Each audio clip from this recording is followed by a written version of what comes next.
एक कहावत है कि देर आए दुरुस्त आए, लेकिन कांग्रेस के मैनिफेस्टो में दुरुस्त वाला कुछ नहीं दिख रहा, लेट ही लेट है।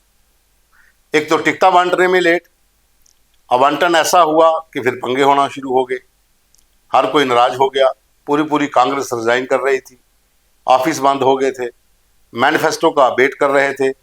और कल जो है पहले चरण की वोटिंग है और कल रात को ही कांग्रेस ने मैनिफेस्टो जारी किया है। अब एक दिन में वोटर को कैंडिडेट डोर टू डोर जाके समझाएगा कि हमारा ये मैनिफेस्टो है। तो दीपक, मैनिफेस्टो तो कांग्रेस ने जारी कर दिया जी, लेकिन मुझे ये समझ नहीं आ रही कि एक दिन में कांग्रेस के कैंडिडेट या कैडर लोगों को समझा पाएंगे, या फिर ये एक स्ट्रैटेजी के तहत हुआ है कि लोग याद रखें कि हमारा ये कैंडिडेट है। पिछले वाला शायद बीजेपी वाला लोग भूल चुके होंगे।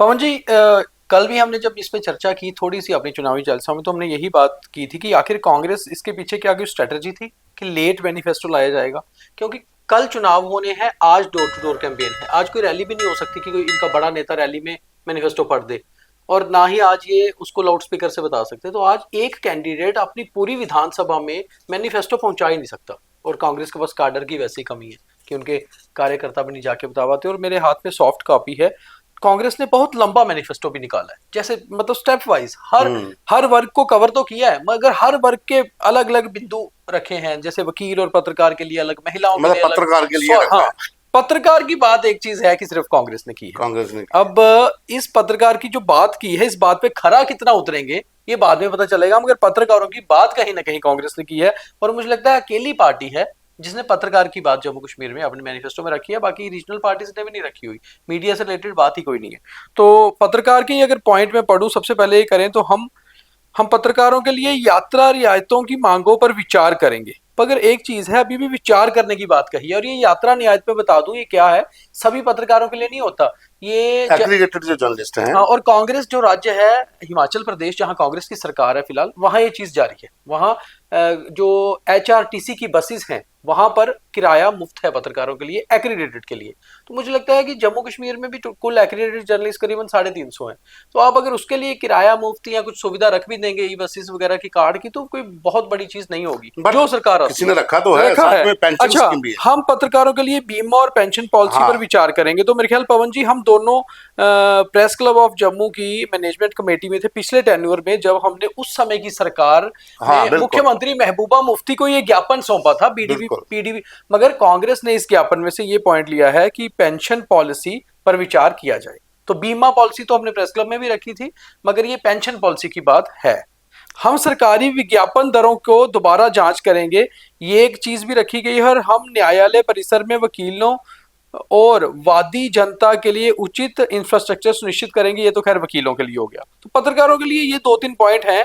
और एक बड़ा इंपॉर्टेंट है, हम 2022 से बंद पड़ी पत्रकारों की मान्यता देने की प्रक्रिया फिर से शुरू करेंगे। तो शायद कांग्रेस एक चीज है, उनको पता ही नहीं है, उन्हें पता ही नहीं है कि मीटिंग हो गई है। ये दरअसल पहले का बना हुआ है, लेट इन्होंने जारी किया। तो फिर वही बात आती है कि यही चीज पे कांग्रेस मार खा जाती है कि आप अपडेट नहीं रहते हो। तो ये लिस्ट उनको, कांग्रेस को भी बताना जरूरी है शायद, जिसने ये मैनिफेस्टो उनके नेताओं ने दिया है कि 2022 से बंद नहीं पड़ी, 24 में बैठक हो गई है पत्रकारों की, और कार्ड भी बन गए हैं, जो इलेक्शन के बाद जारी हो जाए। हालांकि इलेक्शन के पहले दे देने चाहिए थे थोड़े से इन्फॉर्मेशन, वो भी थोड़ा सा इनकंट्री हो गया।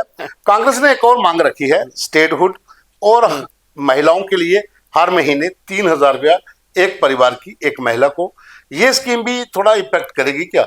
स्टेटहुड की तो मांग पहले से है, वो देखो तो स्टेटहुड की मांग तो प्राथमिकता है ऑपोजिशन सबकी, और गवर्नमेंट ने भी रखी है, मतलब ये हम रिस्टोर कर देंगे, आपको स्टेट मिल जाएगी। लेकिन इसमें वो है कि 3000 रुपये महिला को मिलेंगे जो BPL के तहत परिवार होंगे उनको। देखिए, एक बीजेपी ने भी अपनी एक स्कीम रखी थी जिसमें 18,000 रुपया पर साल का रखा गया था। इनका डबल हो, इन्होंने अगर 3,000 के हिसाब से देखें तो 12 36 हो गया, तो 36,000 रखा है। मगर इसमें भी जहां इन्होंने थोड़ा सा कंडीशन लगाई है, अगर महिलाओं वाला कॉलम में खोल के इसमें पढ़ूं कि एग्जैक्टली इन्होंने महिला के लिए, तो इन्होंने लिखा है कि महिला सम्मान योजना के तहत हम आर्थिक रूप से कमजोर वर्गों के परिवारों की महिला की मुखिया को। हाँ। जबकि कांग्रेस ने, जब बीजेपी ने इसमें कुछ और चीज कही है, उन्होंने कहा मां है सम्मान योजना, मां सम्मान योजना, और कहा है जो सीनियर सिटीजन है, हाँ, उसमें गरीबी वर्ग गरीबी की बात वर्ग वाला नहीं नहीं है। उन्होंने कहा कि उसमें अगर उसमें थोड़ा समझा भी दे हमारी जो महिला व्यूअर है उनके लिए, कि जो बीजेपी वाली स्कीम है उसमें यह है कि अगर कोई महिला खुद नहीं कमाती है, खुद की पेंशन उसकी नहीं आती, वो निर्भर है बच्चों पे, और उसके पति नहीं रहे या उसके पति की पेंशन नहीं है, तो उसको ये पैसा मिलेगा। फिर वो ये नहीं देखेंगे कि बीपीएल फैमिली है या नहीं है। इन्होंने उसमें गरीबी दर की बात ले आए हैं, जिसको लेकर फिर वही बात हो जाती है कि अब गरीबी दर का कार्ड बनवाना है, वो कार्ड बहुत सारे फेक भी बनते हैं, वो फेक भी बनते हैं। तो ये चीज है। एक और चीज कांग्रेस ने यहाँ पर अपना जो मैनिफेस्टो जारी किया है, 3 चीजें मुझे थोड़ी हेल्थ को लेकर हैं कि हेल्थ बीमा हर परिवार का 25 लाख होगा, और 30 मिनट में सस्ती हेल्थ सर्विस, गाड़ी आपको मतलब 30 मिनट में आपके पास पहुंच जाएगी हेल्थ सर्विस के लिए, और हर तहसील में एक एम्बुलेंस होगी, और हर जिले में एक सुपर स्पेशलिटी हॉस्पिटल। ये है मैनिफेस्टो में कि सरकार अगर हमारी बनी तो। पवन जी, ये जो आप कह रहे हो ना स्वास्थ्य वाली, ये चीज भी इन्होंने अपनी जो कुछ और स्टेट्स में जहां कांग्रेस की गवर्नमेंट है या रही है वहां से कॉपी की है। पंजाब में ये योजना जब अमरिंदर सिंह की सरकार थी, और अमरिंदर सिंह तो बीजेपी में, जब कांग्रेस में थे, और उसके बाद जब चन्नी की सरकार थी, उस समय ये योजना थी वहां एम्बुलेंस वाली, कि आपकी एम्बुलेंस आपके हर जिले में रहेगी, और आपको तुरंत अगर कोई प्रेग्नेंट लेडी है, में वो आपको सर्विस प्रोवाइड करेंगे। मगर एक बार ना महिलाओं वाले पे मैं एक पॉइंट पढ़ रहा था, ये पॉइंट अच्छा हो सकता है अगर कांग्रेस की गवर्नमेंट आती है तो सोचती है, ये है जिसमें ना 5 लाख तक का ब्याज जो जहाँ आप अगर जो इकाई ग्रुप होगा, ग्रुप जो सेल्फ हेल्थ ग्रुप होते हैं, उनमें 5 लाख तक का जो है वो ब्याज, उस पे वो टैक्स नहीं लगेगा। और छात्राओं के लिए बेटी छात्रवृत्ति योजना भी है, यानी कि जो लड़कियां पढ़ना चाहती हैं हायर स्टडीज के लिए और उनके घर पे उतने संसाधन नहीं है, उसको जो वजीफा देने की बात है ये भी है। मगर कांग्रेस के मैनिफेस्टो में मुझे एक चीज हर पॉइंट पे तकरीबन नजर आ रही है जहां पर इंसान को डाउट होता है, वो ये है कि हर जगह कंडीशन लगा दी गई है कि अगर ऐसा होगा तो, अगर या इस पे विचार करेंगे। क्लियर नहीं किया। क्लियर ये है कि सरकार बनेगी तो इसके नहीं, और दूसरी चीज है, वही बात फिर आ जाती है कि कांग्रेस ये सारा कुछ क्लियर इसलिए भी नहीं कर रही क्योंकि अलायंस पार्टनर एनसी है, तो जो एनसी चाहेगी होगा वो, क्योंकि एनसी सीनियर पार्टनर हो जाएगी। फिर आगे चलते कश्मीरी पंडितों को लेकर इन्होंने कहा है कि जो पूर्व प्रधानमंत्री हैं मनमोहन सिंह, उनकी जो योजना थी, जो उन्होंने एक रोड मैप बनाया था कश्मीरी पंडितों को पूरा हक दिलाने का, जहाँ उनके लिए फ्लैट्स या फिर उनका जो राशन, जहाँ चंदी का जो पैसा है वो बढ़ाने को लेकर भी उन्होंने कहा है कि हम उसके ऊपर फोकस करेंगे जो डॉक्टर मनमोहन सिंह ने कश्मीरी पंडितों के लिए बनाया था। देखिए, इसमें फिर वही बात है, इस मामले पे तो हमें वो चीज बिल्कुल फैक्ट है कि ये जो जगती में पूरे फ्लैट्स बने थे, ये तो प्रधानमंत्री उस समय मनमोहन सिंह थे, आके उन्होंने इनॉग्रेट भी किए थे, बनवाए भी उनके कार्यकाल। मगर बात यही आ जाती है कि आज उसकी स्थिति क्या है, क्या वहां कश्मीरी पंडित रह रहे हैं, ये जिनको मिले थे वही रह रहे हैं या फिर रह रहे हैं, ये दोनों ही बहुत बड़ी कंडीशन है, पहले तो ये जांचना होगा। देखो, जो फ्लैट्स बने थे जगती में, मुझे लग रहा है कि वहां पे सभी विस्थापन जो करके आए हैं वही लोग हैं कश्मीरी पंडित, लेकिन वहां पर भी उथल पुथल है कि कुछ वहां पर सवाल भी उठते हैं कि ये प्लॉट किसको अलॉट किए गए, जिनको अलॉट किए गए वो बाहर चले गए। अगर ए के नाम पे अलॉट किया गया, हाँ, तो बी रहा है, वो किस सिस्टम से रह रहे हैं? वो ए वाला दिल्ली रहता है, बी वाला किराए पे देंगे, किराए पे देने के लिए नहीं थे। अच्छा, दूसरी इसमें एक और चीज है, हम विस्थापित कश्मीरी पंडित समुदाय की सुरक्षित सम्मानजनक वापसी एवं पुनर्वास के लिए अनुकूल माहौल बनाने हेतु ठोस कदम उठाएंगे। तो यहाँ पर थोड़ा सा कांग्रेस बैकफुट पे आ जाती है कि वो ठोस कदम आपकी पहले भी सरकार थी, नहीं उठाए गए। आज हालांकि माहौल फिर भी बेटर हुआ है, मगर इस पे बीजेपी भी कहीं ना कहीं बैकफुट पे आ जाती है, क्योंकि जो सिलेक्टिव किलिंग हुई, हालात तो ये आ गए थे कि कश्मीरी पंडित जो नौकरियां कर रहे थे वो भी वापस आ रहे थे, तो अभी विस्थापन वहां पर करवाना बहुत मुश्किल है। एक चीज मैंने देखी इसमें, कहीं पर भी ना इन्होंने किश्तवाड़ डोडा के माइग्रेंट, तलवाड़ा के माइग्रेंट, राजौरी पुंछ के जो माइग्रेंट, कहूँगे आतंकवाद का दंश तो इन्होंने भी झेला है। बिल्कुल, बहुत ज्यादा हत्याएं हुए, इतने नरसंहार हुए, कुल्हाड़ हुआ, चपनारी हुआ, किसी भी मैनिफेस्टो में इन लोगों की बात नहीं है। सिर्फ बलिदान दिवस के नाम पर श्रद्धांजलि ही श्रद्धांजलि है।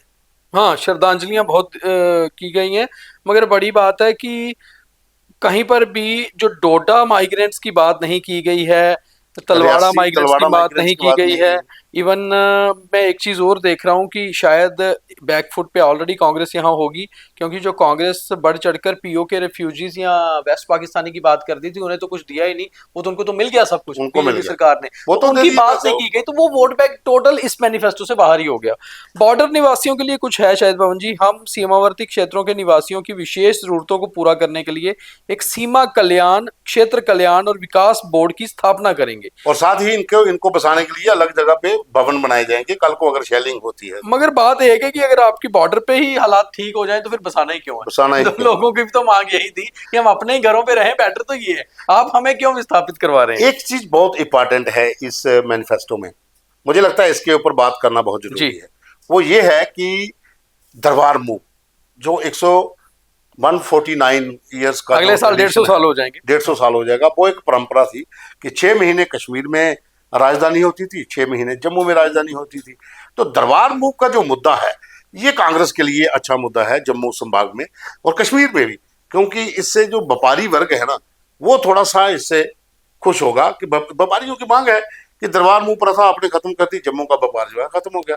पवन जी, एक बहुत बड़ी चीज ये है कि हम भी शुरू से देखते आते थे कि जो जम्मू का डोगरा और कश्मीर के मुस्लिम खास तौर पे, अब तो 30 सालों से चलिए कश्मीरी पंडित तो वहां से बाहर हो गए, जम्मू आ गए, बाहर चले गए, मगर जो हिंदू मुस्लिम मिलाप होता था ना, ये सेक्रेट ही इसका सबसे बड़ा कारण था। हाँ। हमारे यहाँ सिटी के अगर आप देखिए पुराने बाजार, रघुनाथ बाजार, हमारा राज तिलक रोड, पुरानी मंडी, इनका जो बिजनेस था ना वो सही शुरू होता था नवंबर से और हाँ। फरवरी मार्च तक चलता था, क्योंकि कश्मीर के मुस्लिम परिवार सहित यहाँ शिफ्ट यहाँ करते पे थे, शिफ्ट करते क्योंकि वहां छुट्टियां होती थी, सर्दियों की बर्फबारी हो जाती थी यहाँ, और यहाँ के लोग जून जुलाई में कश्मीर होते थे और वहां की बिजनेस चलता था। और बिजनेस के साथ साथ आपसी मेल मिलाप भी, वो जो आपसी मेल मिलाप, रिश्ते बनना, बिजनेस, क्योंकि किराए पे आके लोग रहते थे, तो जिनके किराए पे रहते थे उनके साथ एक रिलेशन बन जाता था।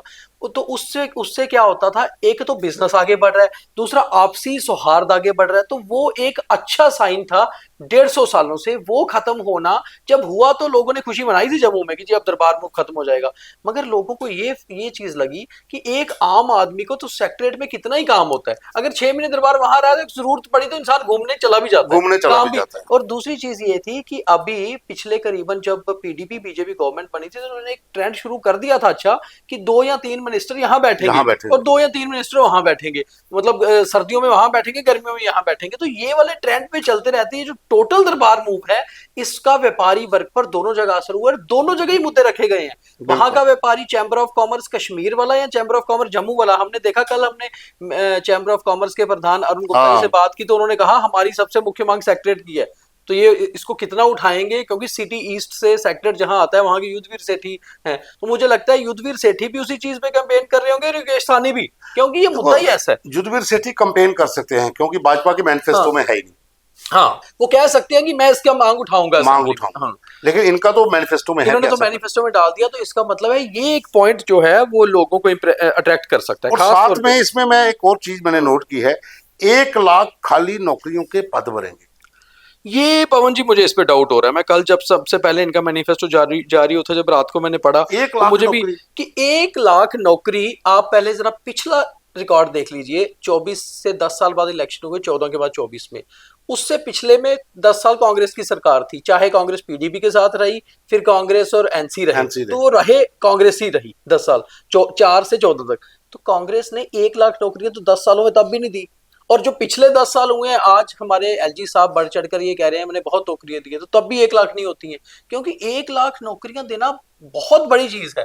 आप एक चीज देखेंगे, आपका फाइनेंशियल असिस्टेंट और सब इंस्पेक्टर की मिला के भी 1000 नौकरियां थी, जिनको देना तो दूर है, सीबीआई की इंक्वायरियां बैठ गई, साल तो उसमें निकल गया, 1 साल तो 1000 थी, 1000 भी नहीं आप कर पा रहे पूरी, तो 1 लाख नौकरी बहुत ज्यादा होती है। ओल्ड पेंशन स्कीम है, ओल्ड पेंशन स्कीम एक चीज, ये एक मुद्दा था कि जो बुजुर्गों की पेंशन वो अलग से, ओल्ड पेंशन स्कीम्स को बहाल करना वो एक बड़ा मुद्दा है जम्मू में। कोई भी नौकरी करता है उसको पता मेरी पेंशन नहीं है। अब ये ओल्ड पेंशन स्कीम इन्होंने पंजाब में भी शुरू की थी कांग्रेस ने, आप पार्टी ने उसका फायदा उठाया, आपने उसको ज्यादा प्रमोट करके लागू किया, लेकिन यहां पर ये मुद्दा जो है ये काम करेगा क्या?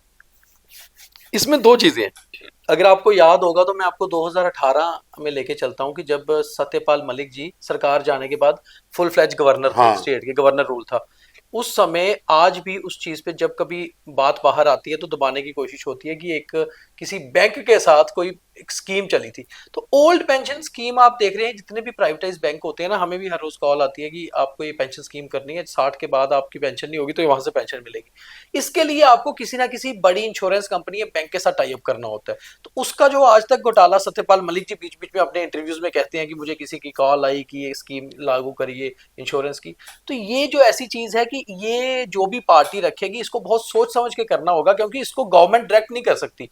गवर्नमेंट खुद से पैसा लोगों को नहीं दे सकती। इसमें किसी बैंक की इन्वॉल्वमेंट होगी, किसी बड़ी कंपनी की इन्वॉल्वमेंट होगी, और आप जिस कंपनी की इन्वॉल्वमेंट करेंगे वो आप किन शर्तों पे उनको ये टेंडर देंगे, क्योंकि बड़ा टेंडर है ये स्कीम। आप ऐसा तो है नहीं मुझे कि लग एक रहा साल है के लिए। एम्प्लॉइज के लिए भी है क्या, गवर्नमेंट एम्प्लॉइज की देखिए, पेंशन इन्होंने कहा कि हम पुरानी पेंशन योजना को बहाल करेंगे। हाँ, ये तो हो गया कि आप जो 60 साल के बाद पेंशन खत्म हो रही है वो करेंगे। वो करें। मगर अगर आप वो करते हैं तो पवन जी, इसमें फिर एक बड़ी चीज है कि इसी चीज पे 2022 में हिमाचल में इलेक्शन जीती गई है कांग्रेस द्वारा, क्योंकि वहां भी यही हुआ था, खत्म की गई थी जो पिछली सरकार थी बीजेपी की, और इन्होंने बोला कांग्रेस ने कि हम लाएंगे, और कांग्रेस ने लागू की। मगर आपने देखा इसी साल, अभी 1 महीना हुआ है, पेंशन भी डिले होनी शुरू हो गई है, क्योंकि पैसा, बजट बढ़ जाता तो है बजट, हाँ, सरकार पे, तो इस पे सरकार को पहले ये देखना है। अभी तो मैं सबसे एक हैरान हो रहा हूँ कि ये जो वादे किए जा रहे हैं, खासतौर पे कांग्रेस, एनसी और पीडीपी द्वारा, इनको तो पता जब तब चलेगा जब सरकार अगर इनकी बनती है और टेक ओवर करते हैं कि पैसा पड़ा कितना है खजाने में, नहीं, क्योंकि वो भी एक अच्छा है पॉइंट, लेकिन मुझे एक चीज और लग रही थी। ये अट्रैक्ट करेगी, आपको लगता है लोगों को? मुझे लग रहा है ये करेगी ओल्ड पेंशन स्कीम जो है, क्योंकि लोग पेंशन चाहते हैं, पेंशन लोग चाहते तो हैं, पेंशन क्योंकि चाहते हैं, आपको वन टाइम जो मगर सेटलमेंट है डाउट उसका, पता कहाँ है कि दे पाएंगे या नहीं।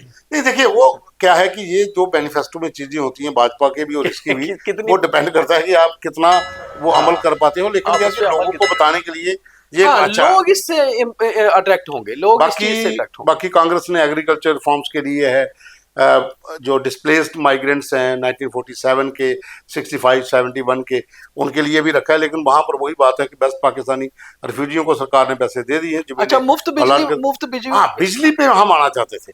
मुफ्त बिजली उन्होंने कहा है कि स्मार्ट मीटर सस्पेंड करें। हाँ, तो एक चीज ये मुझे एक लग मुद्दा रही है, है क्योंकि कि जम्मू में स्मार्ट मीटर बिजली के बिल से दुनिया बहुत परेशान है, बिल्कुल है। और एक चीज है पवन जी, इसमें ना अगर बिजली वाले हम पॉइंट देखें तो बिजली एक ऐसी चीज है, मुझे लगता है आज जो जम्मू के लोगों की ना, लोग शायद बाहर बोल कम रहे हैं, मगर सबसे बड़ा दिक्कत बिजली की है। सबसे ज्यादा, क्योंकि बिजली की कटौती तकरीबन लगभग बराबर है जैसी पहले होती थी, स्मार्ट मीटर लग गए, बिल ज्यादा आ रहे हैं, और जो एनसी ने कहा है मुफ्त बिजली 200 यूनिट।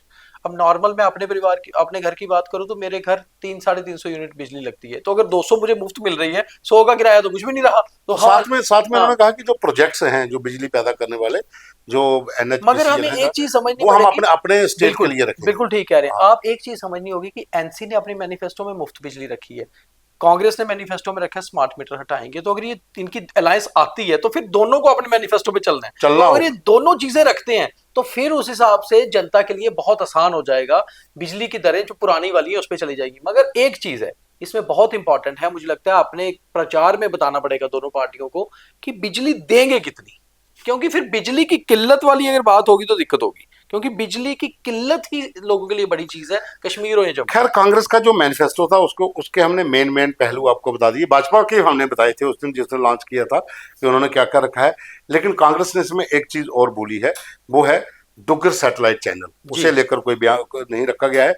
जबकि भारतीय जनता पार्टी के मैनिफेस्टो में साफ है कि दूरदर्शन जम्मू और आकाशवाणी जम्मू उसको वेल इक्विप्ड किया जाएगा। हालांकि मांग चल रही है कि डुग्गर सैटेलाइट चैनल बना दिया जाए। हो सकता है कि कांग्रेस ने तो उसको मिस कर दिया है पूरा, और जहां पर आंदोलन भी चल रहा है, जितने कलाकार हैं वो चाहे जनक खजूरिया जी हैं, मदन गीला जी हैं, बघेश शर्मा है, बहुत से ऐसे कलाकार हैं, लवली सिंह है जो प्रधान है, रजिंदर सिंह बबली, तो ये सब लोग डेली हस्ताक्षर अभियान चला रहे हैं, प्रोटेस्ट कर रहे हैं, जगह जगह पे जा रहे हैं, लेकिन कांग्रेस ने ये मिस किया है। बाकी एक चीज और भी है कि जितने पॉइंट हमने डिस्कस कर लिए हैं ये मेन पॉइंट थे। अब कल पोलिंग है कुछ जगह पे, अब उन लोगों के पास कितना मैसेज कांग्रेस का पहुंच पाता है वो तो एक अलग इशू हो गया, और कितना ये लागू कर पाएंगे, क्या सरकार में आ पाएंगे, जो स्थिति इस समय बनी हुई है। क्योंकि देर आए दुरुस्त आए वाली जैसी कहावत मैंने पहले आपको बताई थी कि कांग्रेस की स्थिति इस समय ऐसी हो चुकी है कि जहां जहां पर टिकटों के आवंटन हुए वहां भी पंगे चल रहे हैं। खैर, कुछ जगह पर इनकी स्थिति मजबूत भी है, वो बात हम पहले भी बता चुके हैं, कुछ जगह पर कांग्रेस पावरफुल भी है, लेकिन कितने वादे पूरे कर पाएंगे, सत्ता में आएंगे तो कितने शेयर इसके एनसी के साथ होंगे, एनसी पावरफुल होगी या ये पावरफुल होगी, या फिर किसी और की सरकार अगर बन गई, तो उसके ऊपर डिपेंड करता है। लेकिन ये था कि मैनिफेस्टो में कुछ 2-3 चीजें ऐसी थी जो इम्पैक्ट जो है लोगों पे डाल सकती हैं, बिजली का स्मार्ट मीटर वाला, ओल्ड पेंशन स्कीम वाला, और साथ में हेल्थ बीमा वाला, ये चीजें इसमें थी। और हम अपने व्यूअर से एक बात बहुत खास तौर पे कहेंगे कि कांग्रेस के 2 पूर्व प्रधान के इलेक्शन कल हैं, एक तो बनिहाल से विकार सुलवानी और दूसरे डोरू से जीए मीर। तो हमारा जो मैनिफेस्टो पे जो कांग्रेस की हमने चर्चा की है, हमारा जितना भी व्यूअर चुनाव वैली में या साउथ कश्मीर में है वो ज्यादा से ज्यादा हमारे इस कार्यक्रम को शेयर करें, क्योंकि अगर आपने मैनिफेस्टो नहीं पढ़ा है या नहीं पढ़ पाए हैं किसी कारण, बहुत लंबा है, तो आप हमारे पॉइंट से समझ जाए और शेयर करें। वोट देने से पहले आपको कैंडिडेट के साथ साथ मैनिफेस्टो भी पता होना चाहिए, ताकि आप सवाल उठा पाए जब सरकार बनेगी कि आपने ये चीज कही थी और ये हुई है या नहीं हुई।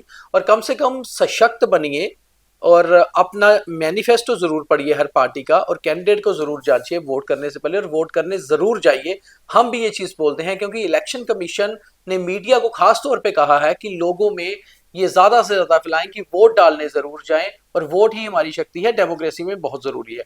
तो ये था कांग्रेस का मैनिफेस्टो, कुछ खट्टा, कुछ मीठा, कुछ ऐसी चीजें जो लोगों को पचेंगी नहीं, कुछ ऐसी चीजें लोगों को बहुत पसंद आएंगी।